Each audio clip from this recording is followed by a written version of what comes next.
नमस्कार, आप देख रहे हैं सीएनबीसी आवाज में हूं मनीषा गुप्ता और सोना चांदी आपकी स्क्रीन पर लेके आएंगे क्योंकि अच्छी खासी गिरावट के साथ यहां पर कारोबार है। एक्चुअली अपने हाई से यहां पर अगर देखा जाए तो सोने में अंतर्राष्ट्रीय बाजारों में 28% की गिरावट है, लेकिन भारतीय बाजारों में ये गिरावट महज 18 से 19% की है। ऑफकोर्स बिकॉज रुपए में हमने डेप्रिसिएशन देखा है, उसके बाद भारत में इंपोर्ट ड्यूटी बढ़ी है, तो गिरावट इंडियन मार्केट्स में कुशन होती हुई नजर आई है।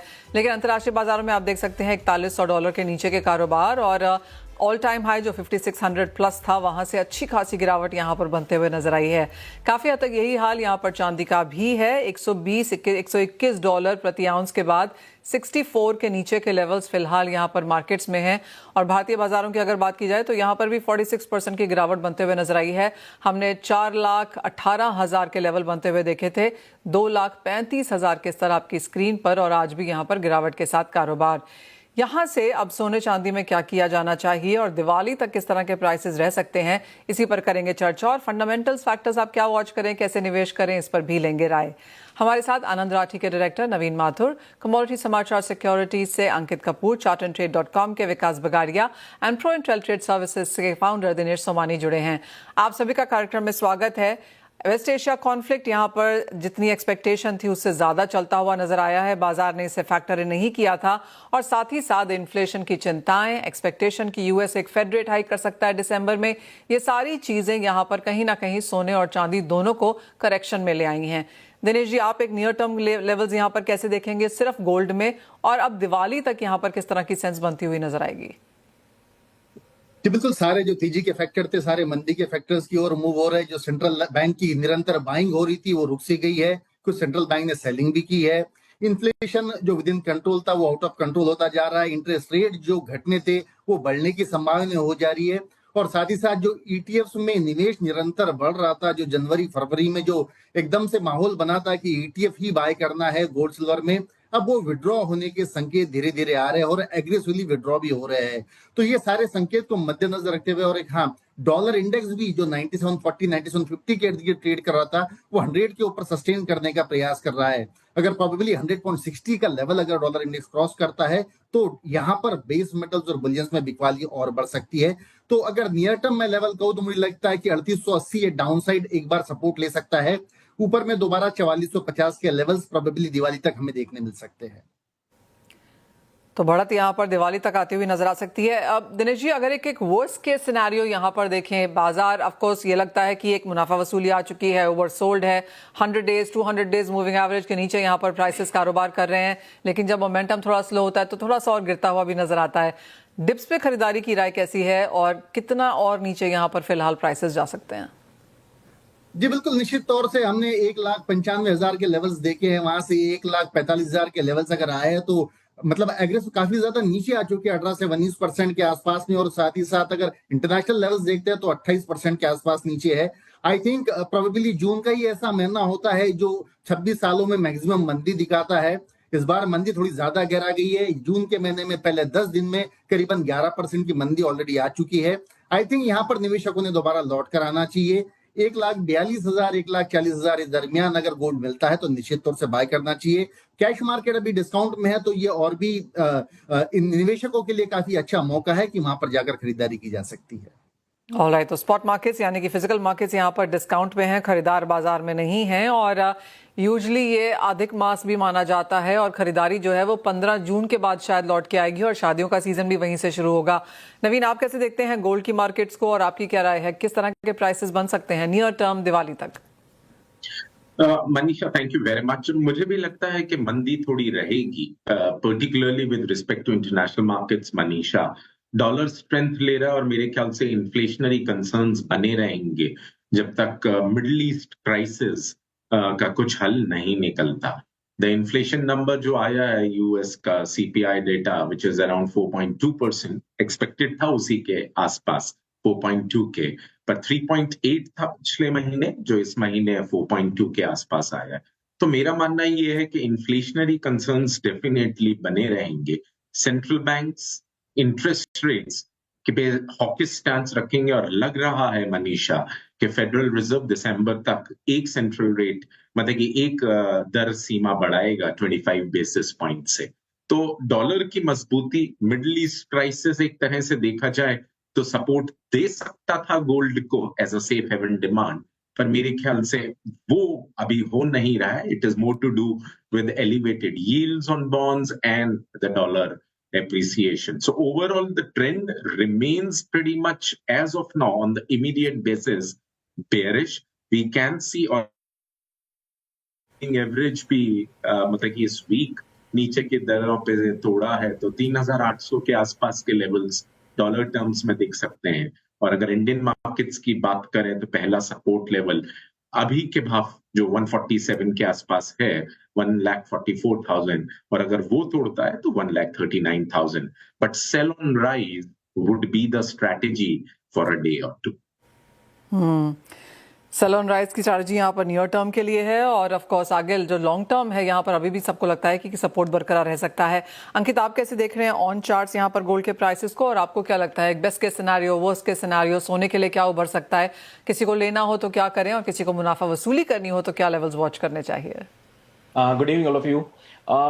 गोल्ड की बात करें तो गोल्ड इस समय काफी नेगेटिव हो चुका है. $4,200 नहीं तोड़ना चाहिए था, इसने 4,200 का लेवल ब्रेक कर दिया है और काफी यहाँ पे गिरावट देखने को मिल रही है. अब मैं लगता है जैसे मैंने दिनेश सोमानी जी ने बोला, मैं उनकी बात से बिल्कुल इत्तेफाक रखता हूँ कि यहाँ पे अभी $50 से $100 की गिरावट मैक्सिमम यहाँ पे और दिखा सकता है. उसके बाद एक पुल बैक लेगा, क्योंकि हमने देखा है काफी अच्छी गिरावट देखने को मिली है, $600 के आसपास यहाँ पे गिरावट देखने को मिली है. तो एक बाउंस बैक यहाँ पे लेगा, वापस से 42-4300 के आसपास अगर मिलता है तो वापस से बिकवाली की राय रहेगी. अगर इंडियन मार्केट की बात करें तो इंडियन मार्केट में 1,45,000 का एक अच्छा खासा सपोर्ट है. उस लेवल में आता है तो वहां पे भाई बाइंग करके चल सकते हैं. लेकिन मैं बात करूंगा वापस से उछाल अगर मिलता है तो 1,52,000 1,53,000 तक मैक्सिमम जाएगा. लेकिन आने वाले टाइम में एक बड़ी मंदी के संकेत यहाँ पे मिल रहे हैं, क्योंकि हेड एंड शोल्डर पैटर्न अगर मैं टेक्निकल चार्ट पे देखूं तो उसने ब्रेक करा है और वो 4200 के नीचे उसने ब्रेक कर चुका है. तो यहाँ पे आने वाले टाइम में आप मान के चलिए कि 3600 तक के भी लेवल्स यहाँ पे देखने को मिल सकते हैं. अगर मैं इंडियन मार्केट की बात करूं तो आने वाले टाइम में 1,35,000 से 1,30,000 तक के टारगेट शॉर्ट टर्म में मतलब मैं मान के चलूं 2 से 3 महीने में देखने को मिल सकते हैं. 2-3 महीने में यहाँ पर मुनाफा वसूली की एक्सपेक्टेशन है, और यहाँ से भी करीबन 10-12 हज़ार रुपए की गिरावट सोना आपको आता हुआ दिखा सकता है. अच्छी खासी मुनाफा वसूली ऑफकोर्स यहाँ पर मार्केट्स में बनते हुए नजर आई है. लेकिन अगर चार्ट्स की बात एक और विकास आपसे भी की जाए, आपको क्या लगता है किस तरह के मूव्स बन सकते हैं? क्योंकि रिडेम्पशन अच्छी खासी हमने मार्केट्स में आते हुए देखी है, फिजिकल में यहाँ पर बाइंग नहीं है, पैसा गोल्ड सिल्वर में नहीं आ रहा, वो AI में और जो लेटेस्ट IPOs हैं वहां पर जाता हुआ नजर आया है. चौतरफा बिकवाली यहाँ पर कमोडिटीज में है, गोल्ड उसी का एक हिस्सा यहाँ पर बना है. आप कैसे देखते हैं चार्ट्स पर? जी मैम, देखिए गोल्ड में जो भी डेटा था वो पॉजिटिव से धीरे धीरे नेगेटिव की तरफ चेंज होता हुआ नजर आ रहा है, जैसे दिनेश जी ने भी बताया. एंड टेक्निकली अगर मैं बात करूं तो अंकित जी के बात से मैं सहमत हूं, क्योंकि वीकली चार्ट में हमें एक ब्रेकडाउन देखने के लिए मिल रहा है और मंथली चार्ट में भी ट्रेंड चेंज होता हुआ नजर आ रहा है. तो मेरे को लगता है सेल ऑन राइज रहेगा, शॉर्ट टर्म पे दबाव बना रहेगा, जैसे भी ऊपर जाएगा तो कहीं ना कहीं ये धक्का खाता हुआ नजर आएगा. अगर कॉमेक्स की बात करूं तो 4,280 का जो जोन था वो बहुत इंपॉर्टेंट सपोर्ट जोन था, वो ब्रीच हो चुका है. वो ब्रीच होने से थोड़ा सा मीडियम टर्म जो ट्रेंड है वो नेगेटिव हो चुका है. मेरे को लगता है कि वर्स्ट केस सिनेरियो में 3,500 3,600 एंड इमीडिएट टर्म पे 3,900 के जो लेवल्स है वो कॉमेक्स में देखने के लिए मिल सकते हैं. एंड अगर एमसीएक्स की बात करूं तो एमसीएक्स में हायर एंड पे 1,52,000 1,53,000 के जो लेवल्स है वहां पे जाते ही सेलिंग प्रेशर देखने के लिए मिलेगा. एंड लोअर लेवल पे मेरे को लगता है कि खरीदारी के लिए 1,30,000 एंड 1,35,000 के जो जोन्स है बहुत इंपॉर्टेंट रहेंगे, वहां से हो सकता है एक हमें बाइंग देखने के लिए मिले. जी मैम. ऑलराइट, तो थोड़ा सा नेगेटिव ट्रेंड है. इंपॉर्टेंट सपोर्ट लेवल्स यहाँ पर सोने ने तोड़े हैं, कुछ और मुनाफा वसूली आ भी सकती है. अगर आपको खरीदना है तो डिप्स का वेट कर सकते हैं. लॉन्गर टर्म के लिए अभी भी बुलिश है, लेकिन अगले 2-3 महीने के लिए कुछ और मंदी यहाँ पर सोना आपको अभी भी दिखा सकता है. वो लेवल्स हैं जो हमारे सभी एक्सपर्ट्स ने दिए हैं, तो क्लियरली काफी हद तक उस रेंज में ही है.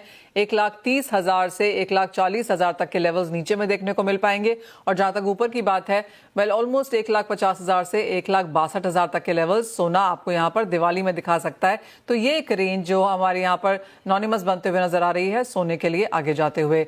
इसी के साथ जिसका ये छठा साल है डेफिसिट का, प्राइसेस में लगातार बढ़त देखने को मिली है. 2025 1 जनवरी की अगर बात की जाए तो चांदी के प्राइसेस $30 पे थे. 1 जनवरी 2026 की बात की जाए तो चांदी के भाव ऑलरेडी $70 तक आ चुके थे, और उसके बाद हमने ऑल टाइम हाई देखा $120-121 प्रति आउंस का, और वहां से मुनाफा वसूली.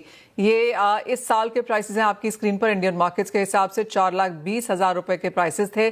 2,30,000 का लो हमने 11 जून को बनता हुआ देखा था, और ऑफकोर्स इस वक्त उसी के आसपास के स्तर बाजार में. अंकित, कैसे देखते हैं इसको चार्ट्स पर? देखिए चांदी की अगर बात करूं तो मुझे चांदी ज्यादा अच्छी लग रही है एज कम्पेयर टू गोल्ड। तो यहाँ पे सिल्वर की अगर बात करें तो $61 का लास्ट टाइम लो था। आज का लो अगर बात करें तो 61.50 का है। तो मैक्सिमम इसके अंदर गिरावट $58 के आसपास अगर आती है तो यहाँ पे खरीदारी करके चलना चाहिए। इंटरनेशनल मार्केट की बात कर रहे थे, और अगर मैं इंडियन मार्केट की बात करूं तो 2,18,000 का लेवल है जहां पे आप खरीदारी करके चल सकते हैं, क्योंकि काफी सपोर्ट जोन पे चल रहा है। 4,20,000 से हमने देखा है ऑलमोस्ट 50% के आसपास यहाँ पे गिरावट देखने को मिली है, तो वापस से बाउंस बैक करता हुआ नजर आएगा। हाँ, ऊपर की बात करें तो थोड़ा सा रिस्ट्रिक्ट हो सकता है, लेकिन फिर भी दिवाली तक 2,65,000 2,76,000 तक के टारगेट्स यहाँ पे देखने को मिल सकते हैं। क्या आपको भी लगता है कि 3 लाख दिवाली तक नहीं निकालेगा, जैसे अंकित कह रहे हैं 270 280 मैक्स? यस, 276 280 तक ही मैक्स निकालेगा, उससे ऊपर अभी जाने की उम्मीद लग नहीं रही है। देखिए जिस तरह की कंडीशंस अभी बनी हुई है, सिल्वर एक इंडस्ट्रियल मेटल है, 4,20,000 फोमो के उसमें गई थी, लेकिन उससे ज्यादा यहाँ पे कोई एक्सपेक्टेशन नहीं लग रही कि वापस से जाएगा। जिस तरह से गोल्ड के अंदर प्रेशर बना हुआ है, इसके अंदर एक बाउंस बैक देखने को मिलेगा, जैसे गोल्ड में सेम एक सिनेरियो में सिल्वर भी देखने को मिलेगा। तो सिल्वर डाउन साइड से एक बाउंस बैक देखने को मिलेगा, तो 2,76,000 तक मैक्सिमम जा सकती है। 3.5 लाख वापस जाना, 4 लाख जाना मुझे थोड़ा सा इस समय मुश्किल लग रहा है, क्योंकि जिस तरह से बन रहे हैं वो कंफर्म नहीं कर रहे हैं कि अभी कोई बहुत बड़ी तेजी यहाँ पे देखने को मिल सकती है। दिनेश जी, आपको क्या लगता है? आपको लगता है यहाँ से 50,000 की तेजी देखने को मिल पाएगी और 3 लाख थोड़ा दूर रहेगा? प्रोबेबली लगता है 3,04,000 का जो रिसेंट हाई बना था वो 9% ड्यूटी और 7% रुपी डेप्रिसिएशन से हुआ था। इसके बावजूद भी प्राइसेस दोबारा उसी लेवल पर लौट आई है जहां से ये शुरू हुई थी। जब भी हम टेक्निकली कहते हैं parabolic rise leads to vertical fall, silver में एग्जैक्टली वैसे ही हुआ। जैसे आपने कहा कि लास्ट जनवरी 2025 में $30 था, फिर 70 हुआ, फिर $120 हुआ, तो वहां से ऑलमोस्ट 50% पर आ गया। इंडियन मार्केट में 90,000 से शुरू होकर हम 4,20,000 तक गए, और वहां से दोबारा 2 लाख के भीतर भी हमने एक लेवल्स देखी है। मुझे लगता है 2,15,000 से 2,20,000 का लेवल ये बनाएगा। इंडियन मार्केट में वो 200 डेज मूविंग एवरेज है, प्रोबेबली उन लेवल पर खरीदारी करना काफी ज्यादा सेफ है। वहां से हम एक अच्छा बाउंस बैक करीबन 15 से 20% का देखने मिल सकता है, तो वो लेवल ज्यादा अप्रोप्रिएट है। ऊपर में मुझे लगता है कि 2,65,000 से 2,70,000 के लेवल दोबारा आ सकते हैं। दिनेश जी, सोने और चांदी में से किसी को चूज करना हो तो कहाँ जाएंगे? बिल्कुल, मुझे लगता है कि गोल्ड ज्यादा सेफ रहा है, क्योंकि 25 सालों का अगर हम एवरेज देखते हैं तो 1 या 2 ही साल ऐसा रहा जहां गोल्ड में नेगेटिव रिटर्न दिया है। गोल्ड में कोई अल्टरनेटिव नहीं है। सभी लोगों की पसंद है गोल्ड, और सिल्वर जो इंडस्ट्रियल आइटम है ये डिपेंड्स करता है इकोनॉमी पर और सारी मैक्रो कंडीशंस पर। तो I think gold would be a better option. 140 के आसपास अगर आता है तो गोल्ड अच्छा रिटर्न दे सकता है। नवीन, आप कैसे देखेंगे गोल्ड एंड सिल्वर दोनों में? सिल्वर में आपकी क्या राय भी है, और अगर आप डिवाइड करना चाहें पोर्टफोलियो गोल्ड एंड सिल्वर के बीच में तो कैसे एलोकेट करेंगे? Manisha, I think I would say another 40,000 rupees upside on silver prices, around 2,85,000 or so. Currently at around 2,34,000. Out of the two, I would go with gold, more of a safe haven, and very volatile the silver is. हमेशा आपने देखा ही है कितना dynamic है silver. So I would say for the risk averse people, it should be gold. But for the trader who want to take a risk and want to play on the market, I would say silver would have action all the times. As far as percentage की बात करें portfolio की, तो commodities per se 12 to 15% होना चाहिए portfolio में, and gold and silver, between gold and silver, I would say around 80% of gold and 20% of silver, but depend upon the risk profile of an investor. Alright. और विकास, आपके charts क्या दिखाते हैं जहां तक चांदी की बात आती है? नियर टर्म में क्या करें इन्वेस्टर्स यहां पर, और एक लॉन्गर टर्म दिवाली या इस साल के अंत तक यहां पर चांदी कहां दिखती हुई मिलेगी? जी मैम, देखिए चांदी की थोड़ी सी चमक फीकी पड़ते हुए नजर आई है। एंड मेरे को लगता है कि जो 3 मंथ्स के चार्ट में जो चांदी का $50 से जो कप एंड हैंडल का ब्रेकआउट हुआ था, वर्स्ट केस सिनेरियो में कॉमेक्स में वहां आ सकता है। बट अभी इंटरमीडिएट जो सपोर्ट है वो 60 से $61 के करीब है। एंड इमसेक्स में अगर बात करें तो मेरे को लगता है कि इमसेक्स में 2,10,000 2 लाख का जो जोन है ये बहुत इंपॉर्टेंट जोन है। पिछले बार भी यहीं से लौटा था। मेरे को लगता है कि यहाँ पे 200 दिन मूविंग एवरेज भी है, एंड यहाँ पे डबल बॉटम बन सकता है। तो निवेशकों के लिए वर्स्ट केस सिनेरियो में 2 लाख 2,10,000 के करीब पे यहाँ पे बाई कर सकते हैं। एंड मेरे को लगता है कि दिवाली तक का जो रेंज रहेगा मैम, वो 2 लाख से 2,70,000 75,000 के बीच में चांदी का रेंज रहना चाहिए। जी मैम। तो चांदी में भी यहाँ पर चमक तेज होती हुई नजर आएगी, लेकिन नॉट एज मच जहां पर सोने की बात है। सोना ज्यादा सेफ है, सेफ हेवन है, और वो अपनी एट्रीब्यूट्स वापस लेता हुआ नजर आएगा। चांदी यहाँ से 280 275 तक ऑफकोर्स ऊपर जा सकती है और वहां से सपोर्ट मिलेगा। और ये चार्ट है आपके सामने हमारे चारों एक्सपर्ट्स की एक समराइजेशन की चांदी में सपोर्ट लेवल्स कहाँ हैं। तो यहाँ पर भी काफी यूनानिमस कॉल ही नजर आती है। 2,10,000 के आसपास यहाँ पर एक लोअर लेवल पे सपोर्ट बन सकता है। जहां तक ऊपर जाने की बात है 275 ऑलमोस्ट हायर साइड तो यहाँ पर ऑलमोस्ट कंफर्म्ड ही है। तो चांदी यहाँ से 50,000 रुपए तेजी दिखा सकती है और नीचे की बात है तो 15 से 20,000 की गिरावट भी दिखा सकती है।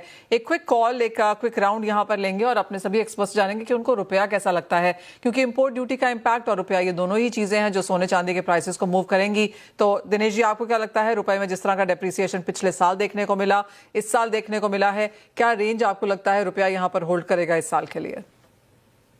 मुझे लगता है प्रोबेबली दिवाली तक 9740 का जो हाई बना था वो इनफैक्ट होल्ड करेगा। बहुत समय के बाद में जो मूव आया है, अब मुझे लगता है रुपया यहाँ कंसोलिडेशन करेगा। आरबीआई ने जो भी मेजर्स लिए हैं वो कुछ हद तक के अब यहाँ से इफेक्ट करना शुरू हो जाएंगे।